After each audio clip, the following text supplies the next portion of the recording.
Assalamualaikum warahmatullahi wabarakatuh. Alhamdulillahilladzi anzalal Qur'an hudan linnasi wa bayyinatin minal huda wal furqan. Ashhadu an la ilaha illallah wahdahu la syarikalah wa ashhadu anna Muhammadan abduhu wa rasuluh la nabiyya ba'dah. Wa qala Allah ta'ala fil Qur'anil Karim wa biqaulihi yahtadil muhtadun. Bismillahirrahmanirrahim. Laqad kana lakum fi rasulillahi uswatun hasanah liman kana yarjullaha wal yawmal akhir wa dzakarallaha katsiran. Shadaqallahul azim. Dengan nama Allah yang Maha Pengasih lagi Maha Penyayang. Sungguh telah ada pada diri Rasulullah itu, yaitu suri tauladan yang baik bagi kamu, ialah bagi orang-orang yang mengharapkan rahmat Allah, kedatangan hari akhirat, wa zakarallaha katsira, dan dia banyak ingat kepada Allah. Shadaqallahul azim. Surah Al-Ahzab ayat 21. Bapak Ibu jamaah zuhur rahimakumullah. Syukur alhamdulillah, Allah masih memberikan kesehatan, kesempatan dan kekuatan kepada kita, sehingga memungkinkan kita untuk bisa hadir kembali dalam masjid ini dalam rangka melaksanakan ibadah kita kepada Allah Subhanahu wa taala. Salawat beserta salam kepada junjungan besar kita Nabi Muhammad sallallahu alaihi wasallam. Kaum muslimin jamaah zuhur rahimakumullah. Dari ayat yang kita bacakan tadi, kita bisa memahami bahwa Allah meyakinkan kita apa yang diyakinkan oleh Allah kepada kita dalam ayat ini, bahwa di dalam diri Rasulullah itu Allah telah menciptakan uswatun hasanah, contoh yang baik, tauladan yang baik. Inilah yang dijelaskan oleh Allah di dalam ayat ini. Sedikit yang kita bahas pada kesempatan ini, apa saja di antara kunci-kunci ketauladanan Nabi besar kita itu. Di antara kunci ketauladanan itu ialah yang pertama, bahwa Nabi kita akidahnya sangat kuat, akidahnya sangat kokoh. Inilah pokok masalah utama dari ketauladanan Nabi besar kita Muhammad sallallahu alaihi wasallam. Kaum muslimin jamaah zuhur rahimakumullah.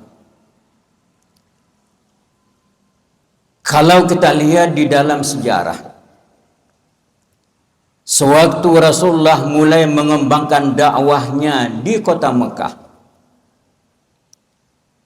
tugas utama beliau ketika itu ialah menanamkan akidah yang kuat, menanamkan keyakinan tentang keesaan Allah Subhanahu wa taala. Inilah yang ditanamkan oleh Rasulullah. Lebih kurang 13 tahun beliau berada di kota Mekah. Kemudian kita lihat, sewaktu Rasulullah memulai dakwahnya di kota Mekah, banyak halangan, rintangan yang dihadapkan kepada beliau. Apa tujuannya? Supaya Nabi kita berhenti untuk mendakwakan agama Islam ini. Tetapi kenyataannya, semakin lama semakin banyak orang yang masuk Islam. Dengan segala cara pemimpin-pemimpin Quraisy musyrik ketika itu menghalangi dakwah Nabi ini.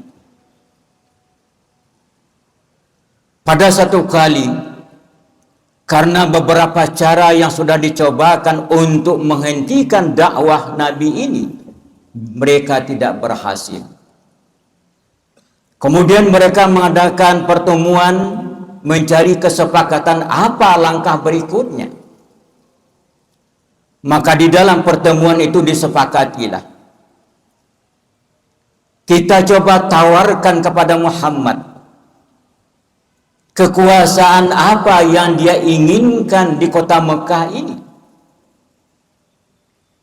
Kalau memang itu yang dia inginkan, kita berikan kekuasaan yang paling tinggi di kota Mekah ini, dengan syarat dia harus menghentikan dakwahnya. Kemudian yang kedua, atau dia mungkin barangkali ingin menjadi orang kaya, memiliki banyak harta. Kalau memang itu yang dia inginkan, kita kumpulkan harta dari masyarakat kota Makkah ini, kemudian kita berikan kepada Muhammad dengan syarat dia mau menghentikan dakwahnya. Atau mungkin juga barangkali ada perempuan yang dia inginkan menjadi istrinya di kota Mekah ini. Tolong sampaikan kepada kami siapa orangnya itu. Kami akan carikan, dengan syarat dia menghentikan dakwahnya. Inilah yang diajukan oleh pemimpin musyrik Quraisy ketika itu, dalam rangka menghentikan dakwahnya Rasulullah sallallahu alaihi wasallam. Maka untuk menyampaikannya dimintalah kepada paman beliau Abu Talib. Ketiga masalah ini disampaikan kepada Rasulullah ketika itu. Bagaimana reaksi Nabi kita di waktu itu? Dia marah sekali, mukanya merah padam. Akhirnya dia mengatakan, saya tidak akan menghentikan dakwah ini, kata beliau, sekalipun mereka meletakkan matahari di tangan kanan saya, bulan di tangan kiri saya, untuk saya menghentikan dakwah ini, saya tidak akan menghentikan dakwah ini, kata beliau. Artinya apa? Begitulah kuatnya akidah Rasulullah, keyakinan Rasulullah, keimanan Rasulullah. Walaupun yang ditawarkan itu adalah yang umumnya disenangi oleh setiap orang. Ingin punya jabatan yang tinggi, ingin kaya raya dalam kehidupan. Kalau seorang laki-laki ingin punya istri yang cantik, tetapi semuanya itu ditolak oleh Rasulullah. Karena apa? Karena akidah beliau yang begitu kuat. Andai kata Rasulullah menerima salah satu di antara tawaran ini, entah apa yang akan terjadi bagi kita. Begitu Rasulullah kuatnya menerima atau menolak tawaran ini, kenyataan yang ada di dalam masyarakat kita, Masih banyak orang yang berusaha seperti itu dengan cara-cara yang tidak dibenarkan menurut syariat Islam. Kenapa seperti itu? Tentu adalah akidahnya yang tidak kokoh lagi. Kaum muslimin jamaah zuhur rahimakumullah. Kemudian yang kedua ialah kunci ketauladanan Nabi besar kita. Beliau mempunyai jiwa yang sangat bersih.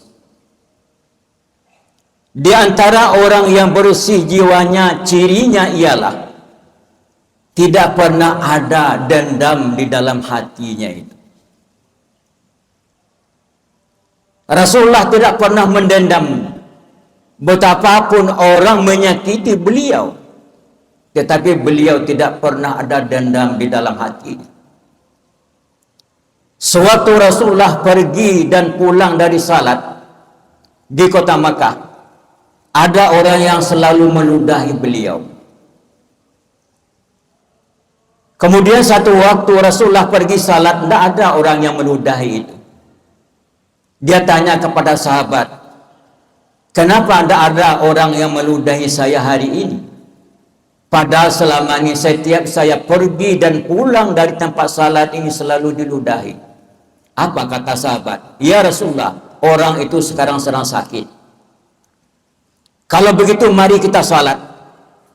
Dan nanti saya akan datang melihat orang yang sakit itu, yang meludahi saya itu. Setelah Rasulullah selesai salat, maka beliaulah yang pertama kali datang melihat orang yang sakit itu. Padahal begitu kejahatannya kepada Rasulullah.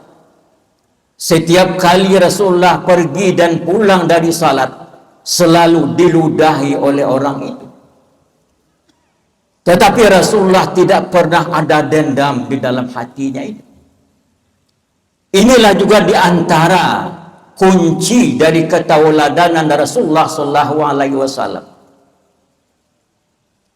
Kemudian yang berikutnya ialah bahwa Rasulullah sallallahu alaihi wasallam mau menerima setiap kebenaran dari siapapun datang. Dia tidak menunggu dulu ada orang yang demo baru dia menerima apa yang diinginkan itu. Tidak. Satu waktu Rasulullah pergi berjalan-jalan ke perkebunan kebun korma. Dilihatnya tukang kebun korma ini sedang mengawinkan kormanya. Digoyang-goyangkannya batang kormanya dengan harapan maka nanti akan terjadi perkawinan, buahnya akan lebat. Kemudian Rasulullah mendekati orang ini. Apa kata Rasulullah?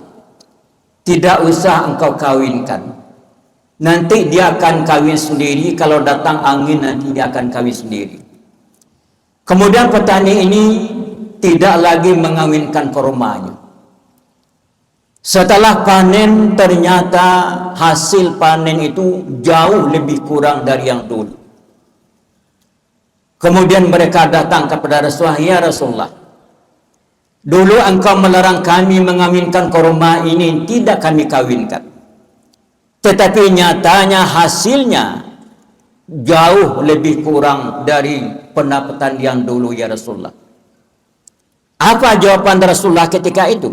Antum a'lamu bi umuri dunyaku. Masalah keduniaan kamu lebih tahu dari saya. Kalau memang itu lebih baik, silakan ikuti itu. Inilah Rasulullah sallallahu alaihi wasallam. Contoh tauladan yang baik, terutama adalah bagi kita umatnya. Maka oleh sebab itu, mari sekali-sekali kita menengok ke belakang. Sudahkah Rasulullah menjadi contoh di dalam kehidupan kita, dalam semua aspek kehidupan kita? Mumpung waktu masih ada untuk memperbaikinya, mari kita berusaha menjadikan Rasulullah ikutan yang sempurna dalam kehidupan kita, menuju keselamatan baik di dunia ini sampai ke akhirat kelak yang akan datang. Bapak-bapak, ibu-ibu, jamaah zuhur yang kami hormati, inilah sedikit yang kita sampaikan pada kesempatan ini. Mudah-mudahan ada manfaatnya untuk kita bersama. Akhiru kalam billahi taufiq wal hidayah. Wassalamualaikum warahmatullahi wabarakatuh.